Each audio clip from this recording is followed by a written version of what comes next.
Normal distribution में हमने पिछली वाली क्लास में पढ़ा था कि एरिया किस तरीके से डिवाइडेड होता है पूरे नॉर्मल डिस्ट्रीब्यूशन में, और आज की इस क्लास में हम सीखेंगे कि उस एरिया को हम कैसे फाइंड कर सकते हैं और कैसे उसके लिए जो हमें प्रॉब्लम दी गई है उन प्रॉब्लम के बेस पे हम कैसे किसी भी वैल्यू को फाइंड कर सकते हैं। नॉर्मल डिस्ट्रीब्यूशन में एरिया फाइंड करने के लिए एक इसमें फॉर्मूला होता है, उस फॉर्मूले को हमें ध्यान रखना है हमेशा।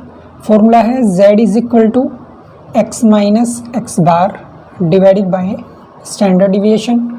इस फॉर्मूले के बेस पे हम उस एरिया को फाइंड कर सकते हैं जो हमें किसी भी प्रॉब्लम में फाइंड करने के लिए कहा गया है। इसमें जो z है उसको हम रिप्रेजेंट करते हैं z is equal to standard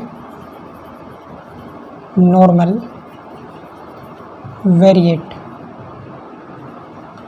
x होता है इसमें नॉर्मल वेरिएट, x बार होता है मीन, और डिविएशन ये होता है स्टैंडर्ड डिविएशन। यहाँ एरिया फाइंड करने के लिए हमें जो वैल्यू मिलती है वो z की एक टेबल से मिलती है। z की वैल्यू फाइंड करने के लिए हमें नॉर्मल डिस्ट्रीब्यूशन में कुछ टेबल वैल्यू दी गई होती है, जो टेबल वैल्यू 0 से 3.9 तक हमें मिल जाती है।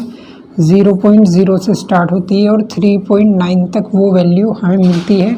पर वैल्यू के हिसाब से जो हमारी इस फॉर्मूले से वैल्यू आती है उस वैल्यू के हिसाब से हम निकाल लेते हैं एक टेबल वैल्यू, और फिर उसके बेस पे हम बताते हैं कि हमारे हिसाब से वैल्यू क्या बन सकती है। एग्जांपल के तौर पर हम देख सकते हैं जैसे कि a project yields an average cash flow of ₹500 lakh with a standard deviation of ₹60 lakh.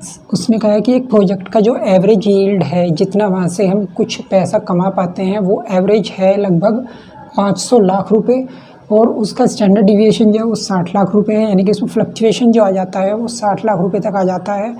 अब आगे कहा है उसने calculate cash flow will be more than ₹560 lakh. हमें बताना है कि कैश फ्लो 560 लाख हो जाएगा, इसके बारे में कितनी पॉसिबिलिटीज़ आ सकती हैं। और दूसरी पॉइंट में उसने कहा है cash flow will be less than ₹420 lakh, और इसके कितनी पॉसिबिलिटीज़ हैं कि कैश फ्लो जो रहेगा वो 420 लाख रहेगा। तो ये दोनों पॉइंट्स हमें यहाँ पे फाइंड करके दिखाने हैं। फॉर्मूला हमारे पास है z is equal to x minus x bar divided by standard deviation. First वाली कंडीशन है जिसमें उसने हमसे बताया है कि हमें z फाइंड करना है। वैल्यूज़ उसने हमें दी हैं जिसमें x हमें दिया गया है, x कितना है फर्स्ट वाली कंडीशन में 560, और यहाँ पे जो x बार उसने दिया है वो दिया है, इसने हमें यहाँ पे खुद ही बता दिया है 500 लाख। तो यहाँ पे लिख देंगे 500। और हमसे एक बात उसने और कही है, वो क्या है कि स्टैंडर्ड डिविएशन, और डिविएशन की वैल्यू जो उसने दी है वो है 60। तो इससे हम वैल्यू फाइंड कर लेंगे। अब वैल्यू फाइंड करने के लिए फॉर्मूला लगा लेते हैं z is equal to x minus x bar, तो 560 माइनस 500 डिवाइडेड बाई 60, और 560 माइनस 500 करेंगे तो 60 आ जाएगा, 60 डिवाइडेड बाई 60 1 आ जाएगा। तो इस तरीके से जो z की वैल्यू आई है वो आई है 1। और अब हमें यहाँ पे जब z की वैल्यू 1 आई है तो इसके लिए देखना पड़ेगा टेबल में कि टेबल वैल्यू z की 1 के सामने कितनी है। Area to the right of ordinate 1। तो ऑर्डिनेट 1 के लिए एरिया जो है वो है टेबल के हिसाब से 0.3413। तो 1 की वैल्यू के लिए जो एरिया जितना कवर कर सकता है वो है 0.3413 के इतने चांसेस हैं उस फ्लक्चुएशन के, जो हमने यहाँ पे कहा है कि 500 उसका एवरेज है और 560 लाख का कैश फ्लो होगा। इसके जो एरिया है यानी कि इसके जो चांसेस हैं, इसकी जो पॉसिबिलिटीज़ हैं वो इतनी है 0.3413। अब हम देखते हैं सेकंड ऑप्शन। सेकंड ऑप्शन में उसने कहा था कि z हमें फाइंड करना है और x उस कंडीशन में हो जाएगा 420। एवरेज जो रहेगा x बार यानी कि वो पहले की तरह 500 ही रहेगा, और डिविएशन जो आएगा वो पहले की तरह 60 ही रहेगा।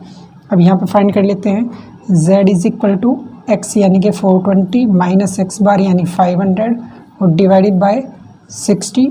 तो ऊपर बचेगा पर 80 जो नेगेटिव होगी और नीचे आ जाएगी 60। इसको सोल्व करके वैल्यू आएगी 1.33, ये नेगेटिव वैल्यू आएगी।